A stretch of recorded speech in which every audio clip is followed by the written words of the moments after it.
بسم اللہ الرحمن الرحیم۔ صاحب القرآن کے معزز سامعین، السلام علیکم۔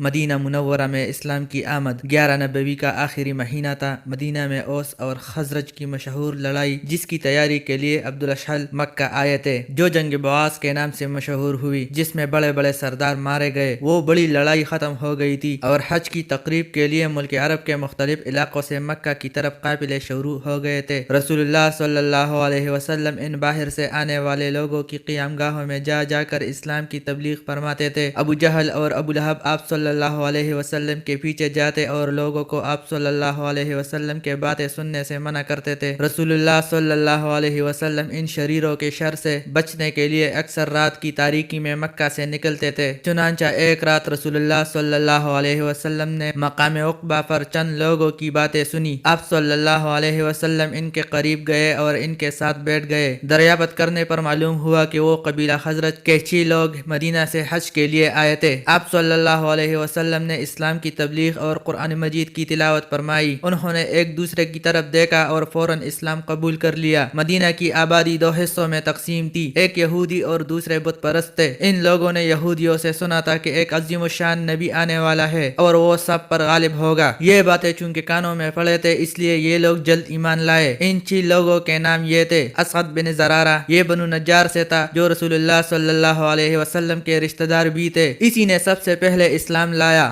غوب بن حارث، رافع بن مالک، قطبہ بن عامر، جابر بن عبداللہ، عقبہ بن عامر۔ رسول اللہ صلی اللہ علیہ وسلم ان بزرگوں میں سے رافع بن مالک کو قرآن مجید کا کچھ حصہ جتنا لکھا ہوا تھا عطا کیا۔ یہ چھوٹا سا قافلہ مسلمان ہو کر واپس مدینہ چلا گیا اور وعدہ کیا کہ ہم واپس جا کر اپنی قوم میں اسلام کی دعوت شروع کریں گے۔ چنانچہ انہوں نے جاتے ہی تبلیغ کا کام شروع کیا اور مدینہ کی ہر گلی میں اسلام کا چرچا ہونے لگا۔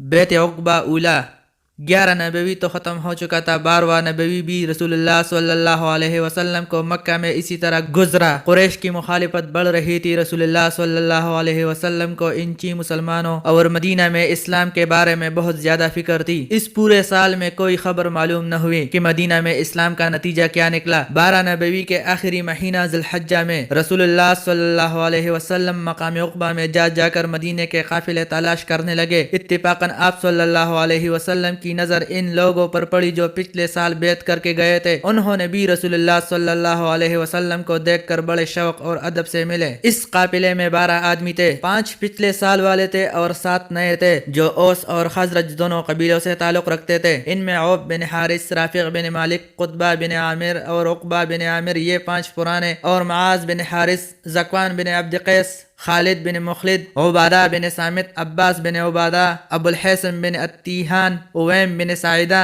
ان 12 حضرات نے رسول اللہ صلی اللہ علیہ وسلم کے ہاتھ پر بیعت کی۔ یہ بیعت بیعت عقبہ اولا کہلاتا ہے۔ جاتے وقت اس مسلم جماعت نے رسول اللہ صلی اللہ علیہ وسلم سے درخواست کی کہ ہمارے ساتھ ایک قاری یعنی مبلغ بھیجا جائے۔ آپ صلی اللہ علیہ وسلم نے مصعب بن عمیر رضی اللہ عنہ کو ان کے ساتھ روانہ کر دیا۔ مصعب بن عمیر رضی اللہ عنہ نے مدینہ منورہ پہنچ کر اسعد بن زرارہ کے گھر پر قیام کیا اور اسی مکان کو مرکز تبلیغ بنا کر تبلیغ اسلام میں مصروف ہو گئے۔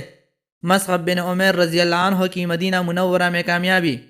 مصعب بن عمیر رضی اللہ عنہ مدینہ منورہ میں پہنچ کر نہایت جوش و جذبے کے ساتھ تبلیغ اسلام کا کام شروع کر دیا۔ اللہ تعالیٰ کے فضل و کرم سے مدینہ منورہ میں بڑے بڑے قبیلے اسلام میں داخل ہونے شروع ہو گئے۔ مدینہ منورہ میں قبیلہ اوس کے شاخوں میں قبیلہ بنو عبد الاشحل اور قبیلہ بنو ظفر بہت طاقتور اور مشہور تھے۔ سعد بن معاذ قبیلہ بنو عبد الاشحل کے سردار ہونے کے علاوہ تمام قبائل کے سردار اعظم بھی تھے۔ اسید بن حضیر قبیلہ بنو ظفر کے سردار تھے۔ ان کا باپ جنگ بعاث میں تمام قبائل کے سردار تھے اور وہ اس لڑائی میں مارے گئے تھے، جس کے بعد وہ قبائل اوس میں ایک با اثر سردار مانے جاتے تھے۔ اسعد بن زرارہ رضی اللہ عنہ، جس کے مکان پر مصعب بن عمیر رضی اللہ عنہ مقیم تھے، سعد بن معاذ رضی اللہ عنہ کے خالازاد بھائی تھے۔ ایک روز مصعب بن عمیر اور اسعد بن زرارہ رضی اللہ عنہ بنو عبد الاشحل کے محلوں میں باتیں کر رہے تھے۔ سعد بن معاذ کو ان کے اپنے محلے میں آنا اور اسلام کی تبلیغ کرنا برا لگا۔ سعد بن معاذ نے اسید بن حضیر کو بلا کر کہا: اسعد چونکہ میرا خالازاد خالزاد بھائی ہے، اس لیے میں احتیاط کرتا ہوں، اور تم جا کر سختی سے منع کر دو کہ ہمارے محلے میں نہ آیا کرے، یہ ہمارے لوگوں کو بہکانے کے لیے آتے ہیں۔ اسید تلوار لے کر چلے گئے۔ اسعد اور مصعب بن عمیر کے پاس پہنچے اور نہایت سختی کے ساتھ ڈانٹا۔ مصعب بن عمیر رضی اللہ عنہ نے کہا، آپ 2 منٹ بیٹھ جائے، ہماری بات تو سن لے۔ سیدنا مصعب رضی اللہ عنہ نے اسلام کی حقیقت بیان کی اور قرآن مجید پڑھ کر سنایا تو اسید نے اسلام قبول کر لیا۔ اسید نے کہا، ایک شخص اور ہے، اگر وہ مسلمان ہو گیا تو پھر کوئی آپ کا مخالفت نہیں کرے گا، میں جا کر اسے تمہارے پاس بیچتا ہوں۔ اسید نے آ کر سعد بن معاذ کو کہا، میں نے ان دونوں کو سمجھایا، لیکن وہاں کچھ لوگ آ گئے اور وہ آپ کا خالزاد بھائی کو مارنا چاہتے تھے۔ یہ سن کر سعد بن معاذ نے تلوار نکالی اور وہاں پہنچے تو دیکھا وہ دونوں اطمینان سے بیٹھے تھے۔ سعد بن معاذ سمجھ گیا کہ اسید نے مجھے دھوکے سے یہاں بھیجا کہ میں بھی ان کی باتیں سنوں۔ سعد نے دونوں کو گالیاں دی اور اسعد کو کہا کہ مجھے اپنے رشتہ داری کا خیال ہے، ورنہ